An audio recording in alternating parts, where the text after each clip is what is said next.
You lost today, kid. But that doesn't mean you have to like it. Do do do do do do do. Do do do do do do do do do. My fellow Indy fans, Kevin Shirky here, the Indiana Jones nerd, yet again finally got my hat. And on Tuesday night, we had a real scare as Indiana Jones fans, a real low point in the fandom, as it seemed that Indiana Jones 5 production was in some real trouble, and on top of that, this channel, Indiana Jones Nerd, was suddenly pulled off of YouTube with only a vague explanation that YouTube doesn't allow scam or spams.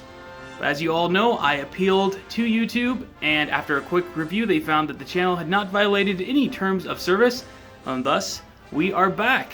And on top of that, we got some really promising tweets from the crew of Indiana Jones 5, and we have a lot of other big news to go over here. So make sure you hit that subscribe button because I really want to focus on growing this channel right now. And before we get started, there is one more thing. Happy birthday to you, happy birthday to you, happy birthday dear Indy, happy birthday to you. Yes, it is July 1st, Indy Day, Indiana Jones Day, and it is the 122nd birthday of our beloved archaeologist. So it's a perfect day to watch all the Indiana Jones movies, and I just uploaded a bunch of young Indiana Jones movies to my channel, including my first adventure. So I will post the link right here and also in the description for that.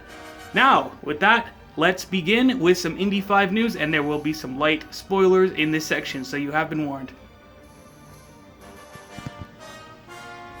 The shoulder injury to Harrison Ford has been all in the news, and many outlets have been reporting that filming has shut down for as long as 3 months. But much of this information has come from the Sun newspaper, which is not the most reliable source, and now we have some reassuring tweets from key crew members. Director James Mangold responded to a tweet by saying, "We're all good, shooting." And producer Frank Marshall, who has been with the franchise since the beginning, posted this picture from Pinewood Studios saying, "Business as usual today, while we continue to celebrate England's historic win over Germany 2-0, hashtag Indiana Jones 5. So, there are some good signs that the crew is getting a lot done. And by the way, the European Championship that's going on right now has been amazing. And we may have been given a glimpse of an Indiana Jones 5 poster this morning. Longtime Indiana Jones artist Mark Ratz posted this image to Twitter along with a classic Indy quote. It shows a Pan Am airplane in front of the iconic whip. What a great way to visualize Indiana Jones in the 1960s.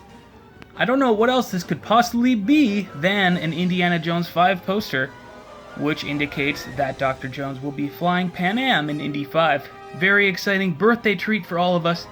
Cannot wait to get to see the full poster. And look at this! Finally a good look at that artifact from the Liederfolk Viaduct. Very great find, MSD Hills. Let me know what you guys think is going on here. What is this artifact exactly?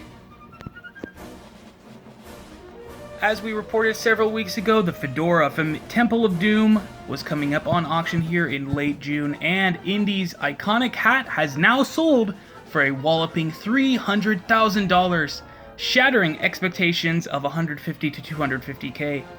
But this grand total is still dwarfed by the $500,000 paid for the Raiders of the Lost Ark fedora in 2015. We also learned something exciting this week about Todd Howard's interest in Indiana Jones. Howard is an iconic producer-director of video games like Skyrim and Fallout 3, who was announced as producer of Machine Games' upcoming Indiana Jones project, the first major Indiana Jones game in more than a decade.